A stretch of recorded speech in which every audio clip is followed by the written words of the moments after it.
Graça e paz, amados de Deus, estamos aí para mais uma aula Teologia para Iniciantes. Você que tem acompanhado aí desde o início, estaremos aí ministrando mais 3 atributos hoje, mais 3 atributos relacionados ao nosso Deus, amém? E o primeiro atributo é o atributo de sabedoria. Ok? Hoje eu estou gravando aqui na minha sala, né, sem o quadro. Lá na varanda tá muito sol, tá batendo reflexo e na última vídeo eu não estava enxergando muito bem. A câmera ficou um pouco ruim. Então estou gravando aqui hoje aqui dentro, ok? Sabedoria.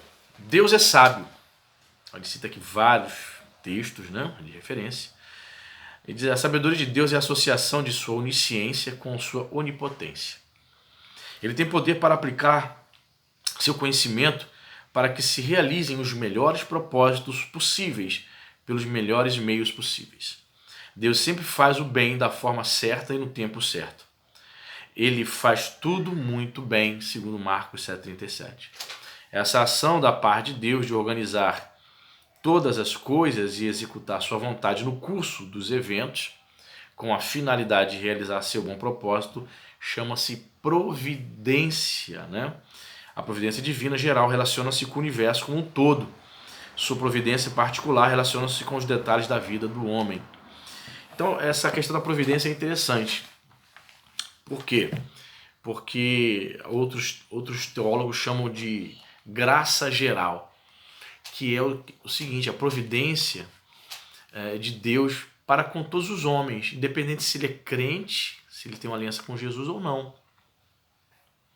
A maioria da humanidade não serve a Jesus, não é verdade? E você vai ver homens bem-sucedidos, homens inteligentes, homens criativos, homens que produzem, que são empresários, empreendedores, são cientistas, que são grandes estadistas, políticos, grandes líderes mundiais, homens que não têm aliança com Jesus, querem saber de serem crentes, nem servir a Jesus, mas eles têm inteligência, têm saúde, têm família, têm filhos bonitos, têm uma bela casa, bem-sucedidos, entende? Então, certa vez eu vi um desses pastores que ficam na televisão falando, pregando besteira, heresia. Ele disse o seguinte: você só vai prosperar financeiramente, olha a falácia, você só vai prosperar financeiramente se você for cheio do Espírito Santo.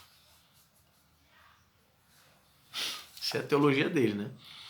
Você só vai ser bem sucedido financeiramente se você for cheio do Espírito Santo. Isso é uma mentira. Na hora veio assim na minha mente: será que os grandes jogadores de futebol da vida, um Ronaldo Fenômeno, o Bill Gates, na época era o homem mais rico do mundo, e são cheios do Espírito Santo? Então é uma falácia, isso não é verdade.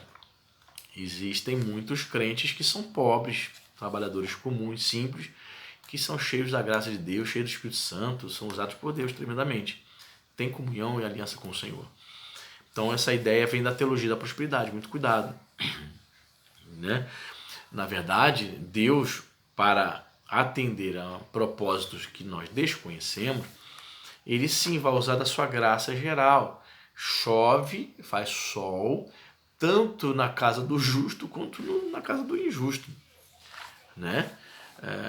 Os dias maus e os dias bons acontecem também na vida do crente e do não crente. É por isso que eu estava vendo um vídeo de um filósofo ateu, né? Um cara inteligentíssimo. Mas ao tema do vídeo, a pergunta: o senhor acredita no fim dos tempos?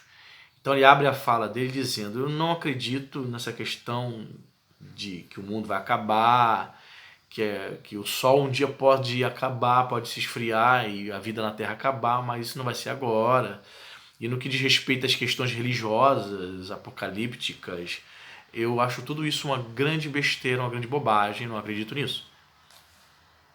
A visão dele é um cara bem sucedido, o cara tem dinheiro, é um cara inteligente, sofisticado, vocabulário rico, mas ele não tem Cristo, só isso, ele não tem a mente de Cristo, ele tem a mente regida por este mundo. Então, veja bem, perguntam para ele se ele acredita, se ele quer acreditar no cristianismo. Não quer. Ele entende, veja bem, ele entende que vive muito bem e que não precisa de uma fé, de uma religião para atender às suas carências emocionais. Não digo espirituais porque ele é ateu e não acredita nas questões espirituais. Você está entendendo? Então, o ímpio, quando ele olha para a sua vida, pô, sou bem sucedido, tenho dinheiro na conta, sou famoso, tenho carro, tenho uma linda família, moro num belo apartamento, uma bela mansão, tenho várias pós-graduações, tenho mestrado, tenho doutorado, estou com 60 e poucos anos de idade, cheguei numa velhice bem, com saúde. Ele olha assim e diz, para que eu quero Deus? Aliás, muitas pessoas recorrem a Deus por conta de uma enfermidade que elas tiveram, por conta de uma grande perda, por conta de um vício que ela não consegue deixar. Muitas pessoas recorrem às questões religiosas, no caso a Deus, para livrá-las. Mas tem pessoas que conseguem viver isso, passar por isso, ou permanecer nessas coisas, e quando a proposta de buscar a Deus lhe é apresentada, eles simplesmente dizem, não, não quero. Então a provisão, né, a provisão de Deus vai abarcar essa questão, a graça, a misericórdia, né, a provisão de Deus sobre a vida de todos, independente de ser crente ou não. Nós, quando nós nos convertemos, na nossa ingenuidade, muitas vezes nós podemos pensar, poxa, Deus não poderia agir assim, eu deveria massacrar logo esses ímpios, né? Não deveria ser, já que eles rejeitam Deus, não querem Deus, deveria logo eliminá-los, né? Só que Deus não trabalha, não age conforme o nosso pensamento limitado, Deus não trabalha dessa forma. Então é interessante essa questão da provisão, da providência divina, onde Deus providencia todas as coisas, o funcionamento, né, do universo, dos recursos naturais, da cadeia alimentar, tudo isso foi projetado por Deus minuciosamente, né? E tudo funciona perfeitamente, é impressionante, queridos. Isso demonstra este atributo de Deus, que é a sabedoria, ok? O segundo atributo que eu quero falar aqui com vocês, teólogos iniciantes, para você que, né, por algum motivo, razão, não pôde fazer um curso, não teve tempo para estudar, mas tem conseguido assistir nossos vídeos aí de 25 minutos, de 20 minutos, e tem aprendido, né? Compartilhando conhecimento, Point Teológico, né? Agora o nosso canal chama-se Point Teológico, compartilhando também conhecimento com os irmãos. Soberania, segundo atributo. Deus é soberano, isto é, ele tem o direito absoluto de governar suas criaturas e dispor delas como lhe apraz, segundo Daniel 4,35. Eu vou ler aqui Daniel 4,35. Se você está com essa Bíblia na sua mão, Daniel, que é um livro muito querido, o livro de Daniel.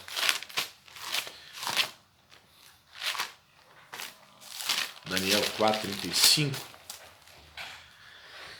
Diz o seguinte: todos os moradores da terra são por ele reputados em nada, e segundo a sua vontade, ele opera com o exército do céu, os moradores da terra. Não há quem lhe possa deter a mão, nem lhe dizer, que fazes? Ninguém pode dizer a Deus o que o Senhor tem que fazer. O Senhor tem que fazer isso, que eu quero. Né? Os irmãozinhos que seguem essas igrejas neopentecostais têm esse hábito. Né? Eu determino, Senhor, o Senhor tem que fazer o que eu quero. Deus é um garçom para ele. Né? E aqui a Bíblia dizendo claramente para nós que ninguém pode determinar o que ele faz. Somos nós, é ele que é soberano, né? Este atributo que os irmãos calvinistas, né, que creem na predestinação absoluta, que Deus escolheu alguns para ir para o céu e para outros para ir para o inferno, eles destacam muito, né, esse atributo de Deus, que é a soberania. Deus é soberano. Então, quando eles são questionados, poxa, Deus, então quer dizer que Deus escolheu pessoas no ventre de suas mães para ir para o inferno, é isso mesmo? E eles vão dizer, sim, Deus é soberano. Então, até nisso, Deus é glorificado, criando almas para mandar para o inferno. Então, claro, né, se você é arminiano, pentecostal, metodista, ou da Igreja dos Nazarenos, ou um batista arminiano, eu sou da Nova Vida e sou arminiano, nós não aceitamos essa postura, nós não entendemos, não vemos Deus, esse Deus desta maneira, né? Acho que é um direito nosso de nós não aceitarmos essa apresentação, essa representatividade de Deus, né? Se você é calvinista, congrega numa igreja calvinista, classicamente um presbiteriano, se é novo na fé, mas é presbiteriano, talvez, obviamente você vai ser ensinado, né? A gente respeita a sua postura, mas eu não concordo, né? Mas eu só estou aqui salientando, a gente tem o direito de não concordar e discordar. Na minha opinião, isso são questões secundárias. Certo irmão perguntou aqui no canal se eu achava que o calvinista é um herege se ele não vai para o céu. Nunca pensei isso, nunca ensinei isso, nunca vou ensinar isso. Eu acho que a questão soteriológica de crer em predestinação e livre-arbítrio são questões secundárias. Não é uma questão vital para a salvação.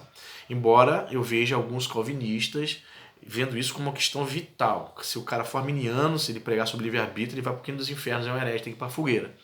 Não vejo dessa forma, ok? Então, é dizer que Deus é soberano, ele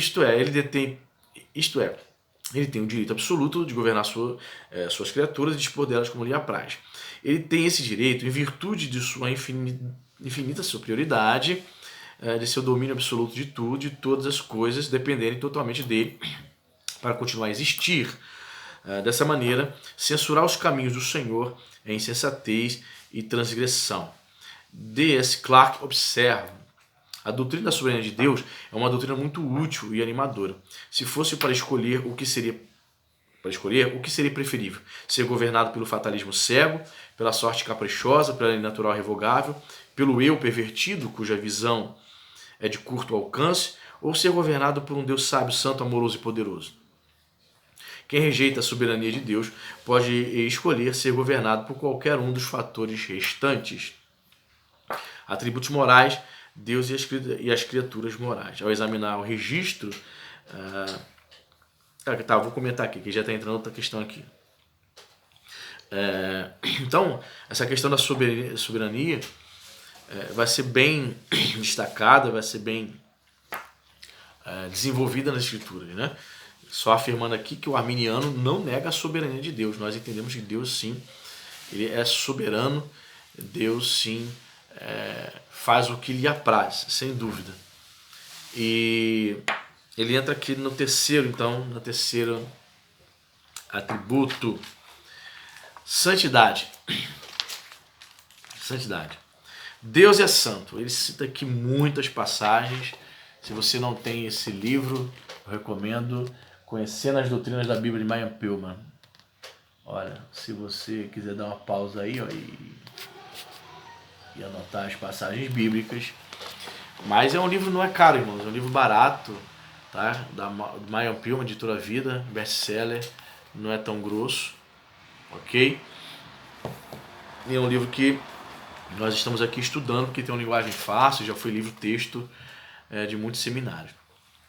A santidade, diz aqui, a santidade de Deus significa sua absoluta pureza moral. Ele não peca nem tolera o pecado. O sentido essencial da palavra santo é separado. Em que sentido Deus está separado? Ele está separado do homem no espaço. Ele está no céu, o homem na terra. Ele está separado do homem quanto à natureza e ao caráter. Ele é perfeito. O homem imperfeito. Ele é divino. O homem humano. Ele é moralmente perfeito. O homem pecaminoso. Alguns anos atrás, não sei se você já ouviu isso, eu ouvi algumas pessoas que estavam pregando e os crentes repassando isso sem parar para prestar atenção no que estava falando. Algumas pessoas estavam dizendo e pregando o seguinte: nós somos seguidores de Jesus. A Bíblia nos chama de cristãos. Nós somos cristãos. A Bíblia nos identifica como cristãos. Aí algumas pessoas ouviam falando assim: vocês sabem o que significa ser um cristão? A palavra cristão significa pequenos cristos, pequenos ungidos. Isso é estranho, né? É a mesma coisa afirmar que nós somos divinos, perfeitos, porque a Bíblia nos chama de filhos de Deus. Jesus é o Filho de Deus. Nós somos filhos adotivos, por adoção, irmão. Nós não somos filhos porque nós temos a mesma essência no sentido da essência divina. Embora o Espírito Santo habite dentro de nós, a Bíblia não ensina e não deixa nenhuma margem para você repassar e dizer que nós somos pequenos cristos, pequenos messias, pequenos seres divinos. Jamais isso deve ser ensinado por qualquer professor, por qualquer pastor. Isso é uma heresia, tá? Nós somos distintos, somos separados de Deus quanto à natureza. A natureza dele, a essência dele é santa, pura, caráter de santidade. Nós somos separados por ele por natureza, né? Diz aqui também, ele é moralmente perfeito, o homem é pecaminoso. Por maior moral que tenhamos, que a nossa moral seja mais ilibada possível, né? Não se pode comparar a nossa natureza moral com a natureza de Deus, né? Por quê? Porque a nossa essência é pecaminosa, a essência de Deus, né? A sua essência, essa natureza é santa, ok? Esses são os atributos classificados como os atributos morais, santidade.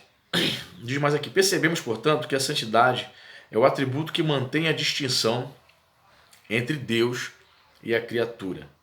Não denota apenas um atributo de Deus, mas a própria natureza divina.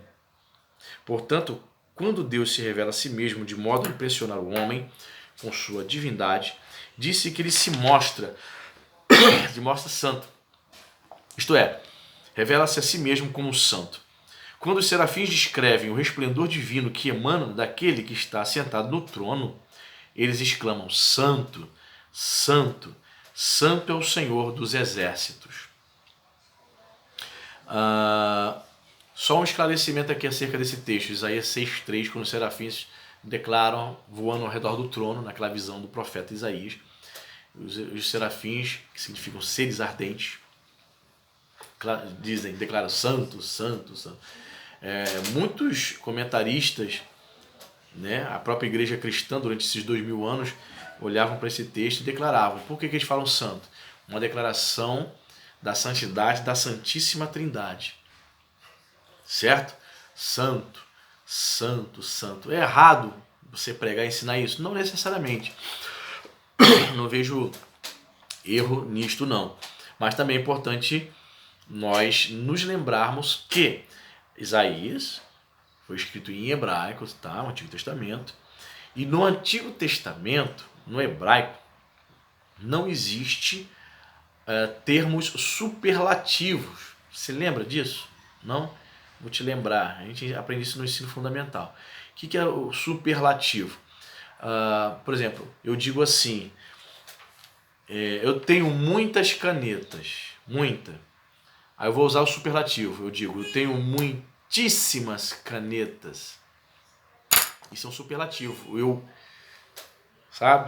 Eu dimensiono o que eu quero falar. Fulano é magro. Aí eu vou usar um superlativo. Fulano é magérrimo. Ok? Então em hebraico não existe superlativo. No hebraico existe a palavra santo. Não existe a palavra santíssimo. Então quando eles queriam declarar que que eles queriam declarar algo que era santo em relação a Deus, então como não existe superlativo no hebraico, santíssimo, eles repetem a mesma palavra 3 vezes, 2, 3 vezes. No hebraico é assim. Santo, então não tem santíssimo. Existe o lugar santo, santo, santo. Ou Deus é santo, santo. Aqui eles traduziram literalmente. Os serafins declaravam santo, santo, santo. Poderia ser traduzido usando, digamos, a gramática portuguesa, poderia ser traduzido por santíssimo. E os serafins declaravam santíssimo. Poderia ter sido, mas eu não sei, eu ainda não li nada a respeito, por qual razão os tradutores da língua portuguesa resolveram traduzir literalmente a tentativa do autor hebraico, do profeta Isaías, ter colocado ali a palavra santo, santo 3 vezes, tentando designar o superlativo, que não existe, né? Na língua portuguesa existe, mas no hebraico não. Então ele escreve ali santo, santo, santo, e a tradução portuguesa poderia usando-se da gramática portuguesa, ter traduzido por Santíssimo, mas preferiu repetir: Santo, Santo, Santo. Ok? Mas eu não vejo nenhum problema quando o pregador, quando a gente ensina, olha só que declaração interessante aqui, ó, está glorificando a Santíssima Trindade. Né? Pode ser a forma da repetição 3 vezes, né? Muito interessante. Disse que os homens santificam a Deus quando o homem... Vou repetir. Disse que os homens santificam a Deus quando o honram e o reverenciam como divino. Quando o desonram pela violação dos mandamentos, disse que profanam o seu nome, o contrário de santificar o seu nome. Mateus 6,9 na oração do Pai Nosso. Santificado seja o seu nome. Santificar o nome de Deus significa reverenciá-lo, significa respeitá-lo. Santo, ou seja, ele é separado para a nossa devoção, para a nossa adoração. Lembre-se, a palavra profanar, você pode dar um Google aí, você vai ver.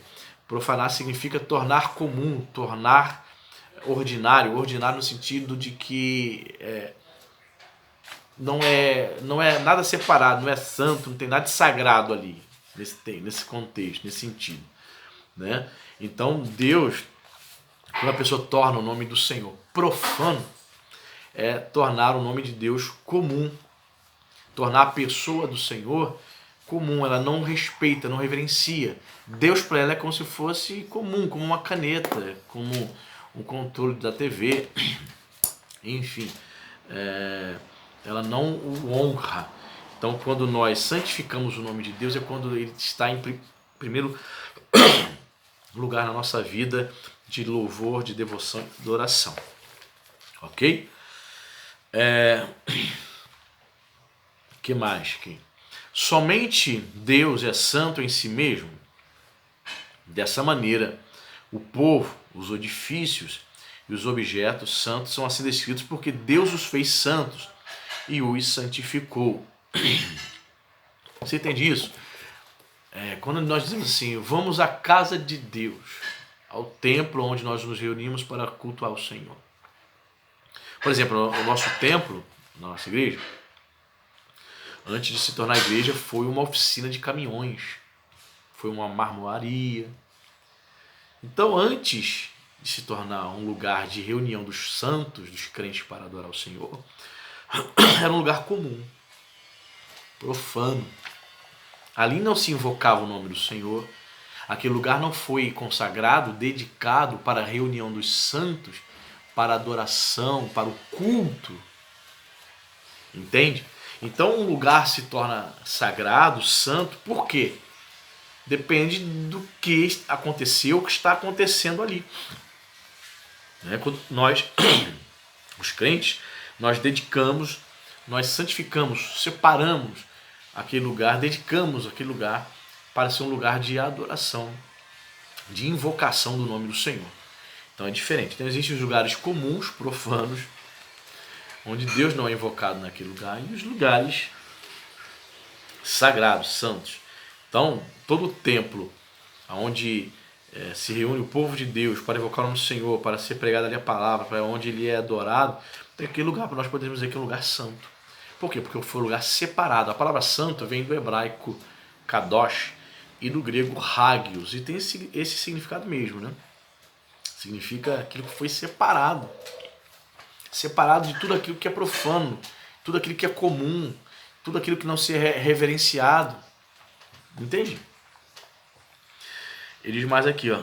A palavra santo, quando aplicada a pessoas ou aos objetos, expressa a relação com Jeová, pelo fato de estarem separados para o seu serviço. Os objetos separados precisam estar limpos, e as pessoas separadas devem consagrar-se e viver de acordo com a lei de santidade. Esses fatos constituem a base da doutrina da santificação. Ok? A doutrina da santificação tem a ver com a santidade. Ok, queridos? Então a gente fecha aqui. Estudamos hoje 3 atributos: sabedoria, soberania e o primeiro, né, que é considerado atributo moral, que é a santidade de Deus. Próxima aula, nós estaremos estudando sobre atributo moral, mais um atributo moral, mais 3, né? Justiça, fidelidade, misericórdia. Se der tempo, amor. ok?